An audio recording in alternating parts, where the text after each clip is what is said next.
On July 8, 2025, the picturesque town of Ruidoso, nestled in the Sierra Blanca Mountains of southern New Mexico, was struck by one of the most destructive weather events in its recent history.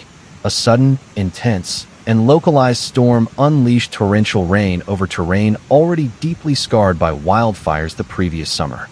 In a matter of minutes, a natural paradise was transformed into a disaster zone, leaving at least 3 people dead, dozens injured, many missing, and incalculable property damage.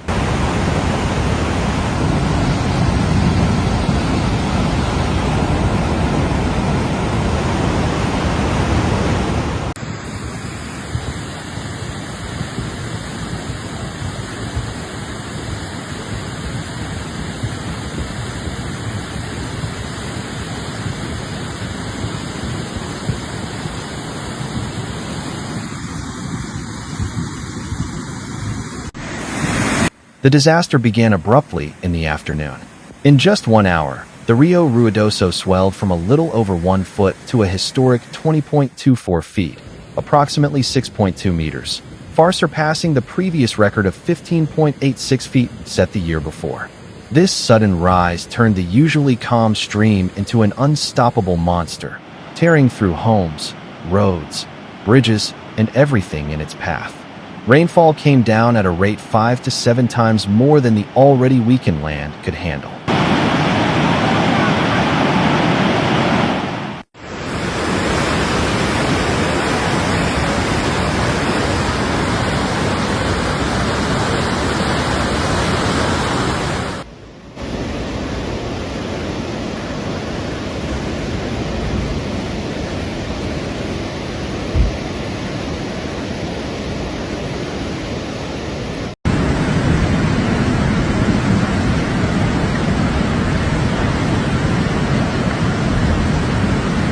The root of this tragedy lies in the condition of the terrain. During the summer of 2024, the South Fork and Salt wildfires scorched thousands of acres in the surrounding mountain areas. As a result, the soil became hardened and hydrophobic, unable to absorb water. Instead of soaking in, the rainwater bounced off the ground and rushed downhill as surface runoff, dragging mud, ash, fallen trees, rocks, and burned debris.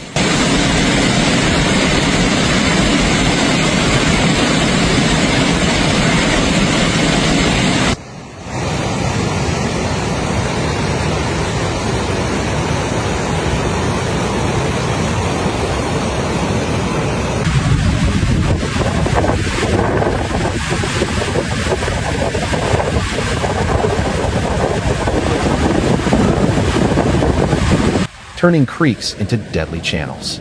The U.S. National Weather Service declared a critical flash flood emergency and issued urgent alerts for the entire region, including the communities of Ruidoso Downs, Hollywood, and Alto. The warning was clear and repeated: seek higher ground.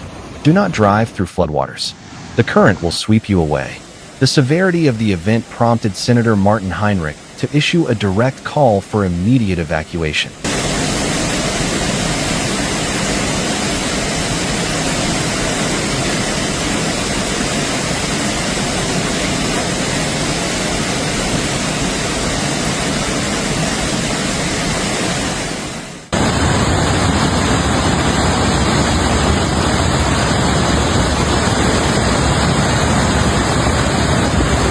Scenes quickly began to circulate on social media and local news outlets, haunting images of entire homes being swept away by the Rio Ruidoso, breaking apart as they slammed into trees downstream. Several houses collapsed, others tilted dangerously on the edge of ravines, and many vehicles were either carried off or buried in mud. Streets that were once safe and accessible turned into rivers of sludge and debris.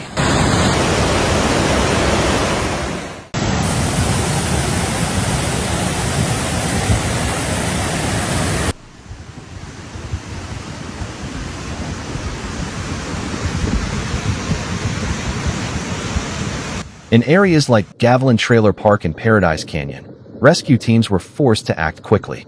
Some operations involved helicopters hovering over flooded neighborhoods to extract families trapped in their homes. Estimates suggest that between 50 and 85 swift water rescues were conducted, with firefighters and police working tirelessly. Tragically, not everyone could be saved. The confirmed fatalities included a man between 40 and 50 years old.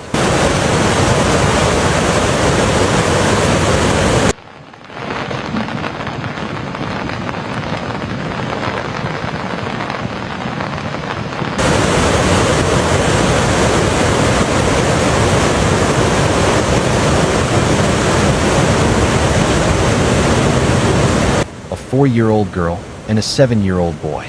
All three were swept away by the current at different locations throughout town. Their bodies were found hours later downstream. This tragic toll delivered another devastating blow to a community that was only just beginning to recover emotionally and economically from the previous year's wildfires. The consequences of the disaster were not only immediate but far-reaching. Infrastructure sustained severe damage. Roads like White Mountain Road and Cedar Creek were completely shut down. Numerous bridges were rendered impassable. Massive power outages occurred, along with damage to water systems, ruptured gas lines, and entire areas left without communication. Hospitals operated at capacity, with several injured residents taken to emergency centers. Emergency shelters were quickly opened at the Ruidoso Community Center, Eastern New Mexico University, and Angus Church.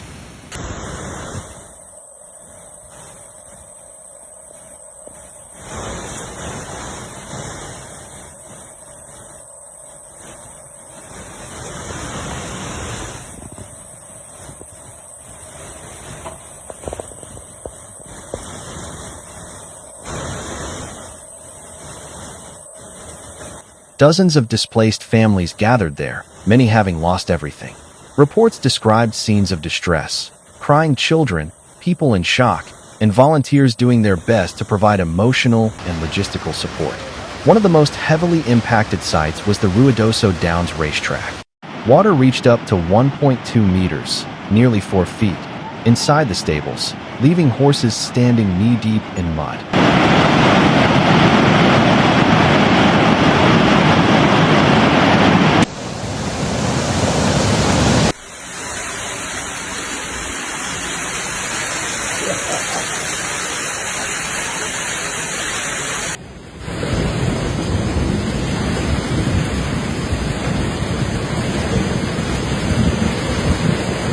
Staff at the facility worked relentlessly to move the animals to higher ground.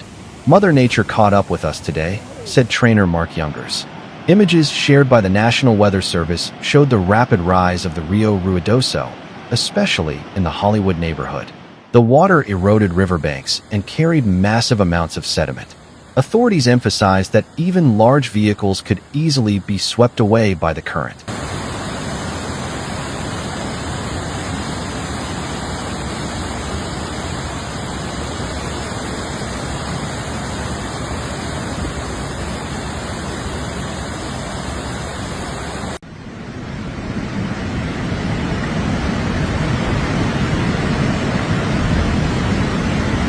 The phrase, "turn around, don't drown," became the repeated safety mantra.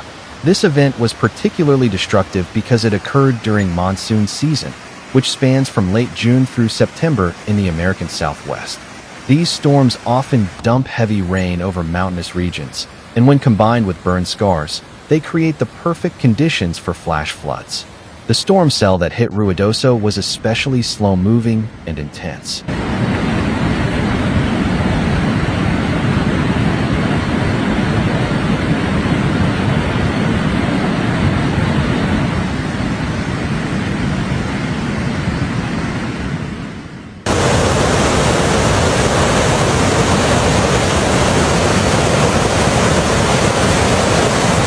Governor Michelle Lujan Grisham declared a state of emergency that same day, releasing $750,000 in immediate funds and requesting federal assistance. She acknowledged that the region was still suffering from the impact of previous wildfires and that this new crisis represented a painful setback. The governor stressed the urgent need for external support to begin recovery efforts. Climate experts warn that what happened in Ruidoso is not an isolated incident.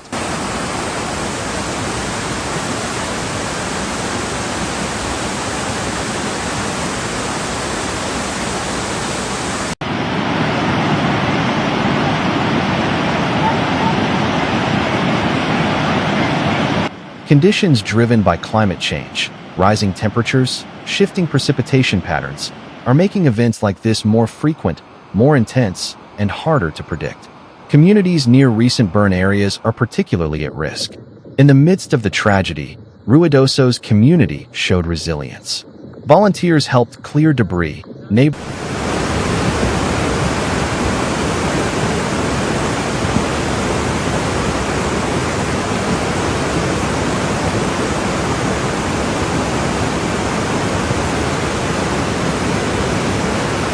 shared supplies, and mental health professionals provided emergency emotional care. Despite the mourning and uncertainty, many families found hope in acts of solidarity. Disaster management experts say that future prevention will require investment in more resilient infrastructure, reinforcing drainage channels, upgrading water management systems, replanting vegetation on slopes, and restricting construction in high-risk zones. They also stressed the importance of maintaining clear evacuation protocols, stocking sandbag stations, and running ongoing public awareness campaigns.